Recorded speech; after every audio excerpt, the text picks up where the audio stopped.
KTV ವೀಕ್ಷಕರಿಗೆ ನಮಸ್ಕಾರಗಳು. ಆರಾಮಾಗಿ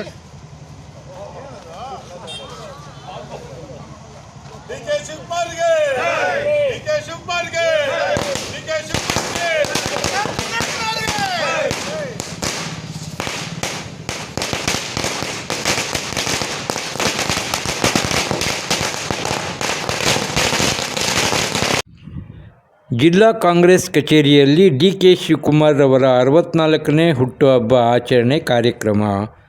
ಸುದ್ದಿಯ ವಿವರ. ಕೋಲಾರ ನಗರದ ಜಿಲ್ಲಾ ಕಾಂಗ್ರೆಸ್ ಕಚೇರಿಯಲ್ಲಿ ಶುಕ್ರವಾರದಂದು ಬೆಳಿಗ್ಗೆ ಕೇಕ್ ಕತ್ತರಿಸಿ ಸಿಹಿ ನೀಡುವ ಮುಖಾಂತರ ಉಪಮುಖ್ಯಮಂತ್ರಿಗಳಾದ DK ಶಿವಕುಮಾರ್ ಅವರ 64ನೇ ಹುಟ್ಟುಹಬ್ಬದ ಆಚರಣೆ ಮಾಡಿದರು. ಈ ಸಂದರ್ಭದಲ್ಲಿ ಜಿಲ್ಲಾ ಕಾಂಗ್ರೆಸ್ ಅಧ್ಯಕ್ಷರಾದ ಲಕ್ಷ್ಮೀನಾರಾಯಣ್, ಜಿಲ್ಲಾ ಕಾಂಗ್ರೆಸ್ ಕಾರ್ಯದರ್ಶಿ ಊರುಬಾಗಿಲು ಶ್ರೀನಿವಾಸ್, SC/ST ಘಟಕದ ಅಧ್ಯಕ್ಷ ಜಯದೇವ್, ಮಂಜುನಾಥ್, ಸುಧೀರ್, ಶಂಕರ್, ಸೋಮಶೇಖರ್ ಸೇರಿದಂತೆ ಕಾಂಗ್ರೆಸ್ ಮುಖಂಡರು, ಜಿಲ್ಲಾ ಕಾರ್ಯಕರ್ತರು ಇತರರು ಹಾಜರಿದ್ದರು. ವರದಿ ಪರ್ವೀಜ್ ಅಹಮದ್. ಸುಧೀರ್ ಅವರೇ, ಮುನೇಣ್ಣವರೇ, ವೆಂಕಟಪ್ಪನವರೇ ಸೇರಿದಂತೆ ಇವತ್ತು ಒಂದು ಸುಸಂದರ್ಭ.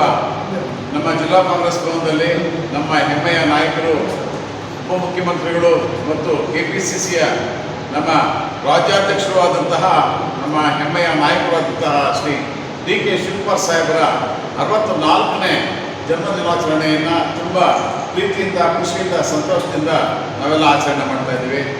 ಇಂಥ ಒಂದು ಸಂದರ್ಭದಲ್ಲಿ ಎಲ್ಲರೂ ಸಹ ಇಲ್ಲಿ ನಾಯಕರಾಗಿ ಬರ್ತಾರಂಥದ್ದು ಕರ್ನಾಟಕದ ಬಗ್ಗೆ ಅವರು ತುಂಬ ಒಳ್ಳೆಯ ಅಭಿಪ್ರಾಯವನ್ನು ತಡೆದು ಮುಂದಿನ ದಿನಗಳಲ್ಲಿ ಈಗಿನ ಸಂದರ್ಭಕ್ಕೆ ಅವರು ಮುಖ್ಯಮಂತ್ರಿಗಳು ಆಗದೇ ಇರಬಹುದು, ಆದರೆ ಮುಂದಿನ ದಿನಗಳಲ್ಲಿ ಈ ರಾಜ್ಯದ ಮುಖ್ಯಮಂತ್ರಿಗಳು ಆಗೇ ಆಗ್ತಾರೆ ಅಂತ ನಾವೆಲ್ಲ ಅವರು ಮತ್ತೊಮ್ಮೆ ಜನ್ಮದಿನದ ಶುಭಾಶಯಗಳನ್ನು ಕೊಡ್ತಾ ಅವರಿಗೆ ನಮ್ಮ ಶುಭಾಶಯಗಳನ್ನು ಕೊಡ್ತಾ ಇದ್ದೀವಿ.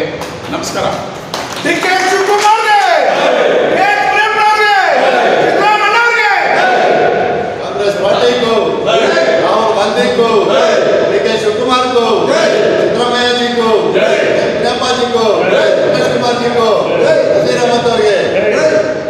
ಈಗ ನಮ್ಮನ್ನು ಉದ್ದೇಶಿಸಿ, ಸಭೆಯನ್ನು ಉದ್ದೇಶಿಸಿ ನಮ್ಮ ಊರುಬಾಗಿಲು ಸೀನಣ್ಣವರು, ನಮ್ಮ ಆಹಾರ ನಿಗಮದ ಉಪಾಧ್ಯಕ್ಷರು ಮತ್ತು ಕಾರ್ಯಾಧ್ಯಕ್ಷರು ಮಾತಾಡಬೇಕು ಅಂತ ಕೇಳ್ಕೊಳ್ತಾ ಇದ್ದೀವಿ. ಎಲ್ಲರಿಗೂ ನಮಸ್ಕಾರ. ಎಲ್ಲ ಜಿಲ್ಲಾ ಕಾಂಗ್ರೆಸ್ ನಾಯಕರು ಎಲ್ಲರ ಹೆಸರನ್ನು ಕೂಡ ನಮ್ಮ ಅಧ್ಯಕ್ಷರಾದಂಥ ಪ್ರಸ್ತಾಪ ಮಾಡಿದ್ದಾರೆ. ಇದೊಂದು ಸುದಿನ. ನಮ್ಮೆಲ್ಲರ ನೆಚ್ಚಿನ ನಾಯಕರಾದಂಥ ಕರ್ನಾಟಕ ಕಾಂಗ್ರೆಸ್ ಕಚೇರಿಯಲ್ಲಿ ಮೊನ್ನೆ ನಮ್ಮ PCC ಅಧ್ಯಕ್ಷರಾದಂಥ ಲಕ್ಷ್ಮೀನಾರಾಯಣವರು ಮತ್ತು ಕಾರ್ಯಾಧ್ಯಕ್ಷರಾದಂಥ ಊರುಬಾಗಿಲು ಶ್ರೀನಿವಾಸ್ ಅವರ ನೇತೃತ್ವದಲ್ಲಿ ಇವತ್ತು ಏನು DK ಶಿವಕುಮಾರ್ ಅವರ ಹುಟ್ಟುಹಬ್ಬವನ್ನು ಆಚರಣೆ ಮಾಡ್ತಾ ಇದ್ದೀವಿ. ಅವರು ಮುಂದಿನ ದಿನಗಳಲ್ಲಿ ರಾಜ್ಯದ ಮುಖ್ಯಮಂತ್ರಿಗಳು ಆಗಬೇಕು. ಮತ್ತು ಈ ರಾಜ್ಯದಲ್ಲಿ ಇವತ್ತು ಏನು 5 ಗ್ಯಾರಂಟಿಗಳ ಸಿದ್ದರಾಮಯ್ಯ ಸರ್ಕಾರ ಏನು ಗ್ಯಾರಂಟಿ ಯೋಜನೆಗಳನ್ನು ವಿವಿಧವಾಗಿ ಆಚರಿಸಿ DK ಶಿವಕುಮಾರ್ ಅವರ 64ನೇ ವರ್ಷದ ಹುಟ್ಟುಹಬ್ಬವನ್ನು ಆಚರಣೆ ಮಾಡ್ತಾ ಇದ್ದೀವಿ. ಅವರು ರಾಜ್ಯಾಧ್ಯಕ್ಷ ಆದ ಮೇಲೆ ಇಡೀ ರಾಜ್ಯಾದ್ಯಂತ ವಿರೋಧ ಪಕ್ಷಗಳ ವಿರುದ್ಧವಾಗಿ ನಡೆದಂಥ ಹೋರಾಟಗಳು ಮತ್ತು ಕೆಲವೊಂದು ನಿರ್ಣಯಗಳು, ಪಾದಯಾತ್ರೆ ಆಗ್ಬೋದು, ಮೇಕೆದಾಟು ಯೋಜನೆ ಆಗ್ಬೋದು, ಹಲವಾರು ಜನರ ಸಮಸ್ಯೆಗಳನ್ನು ಜನರ ಮುಂದೆ ಇಟ್ಟು ಅಧಿಕಾರಕ್ಕೆ 5 ಯೋಜನೆ ಗ್ಯಾರಂಟಿ ಕೊಟ್ಟಿದ್ದರೆ ಕರ್ನಾಟಕ ಸರ್ಕಾರದಲ್ಲಿ ಕಾಂಗ್ರೆಸ್ ಸರ್ಕಾರ ಅದು ನಡೆಸ್ಕೊಂಡು ಹೋಗಿರೋದು.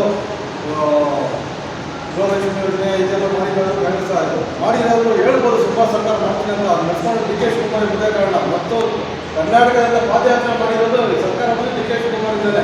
ಇವತ್ತು ಎಷ್ಟು ಮುಂದಿನ ದಿನದಲ್ಲಿ 150 ಸೀಟ್ ಕೊಡಬೇಕಂತ ಈ ಹುಟ್ಟಿದ ಸಂದರ್ಭದಲ್ಲಿ ಕೇಳ್ಕೊಳ್ತೀವಿ. DK ಶಿವಕುಮಾರ್ಗೆ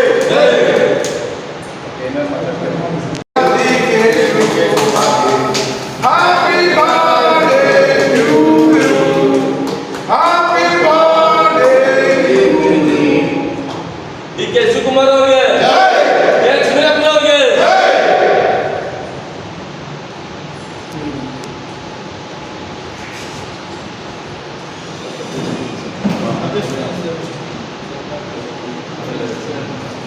Thank you.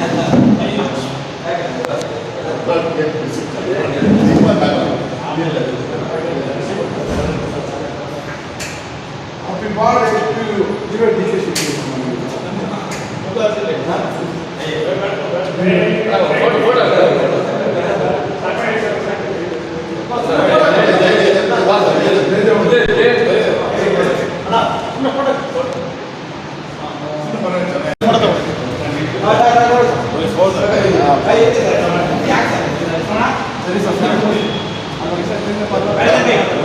ಇಲ್ಲ ಇದಲ್ಲ ಹಾಕ್ಬಿಟ್ಟಿದ್ದಾರೆ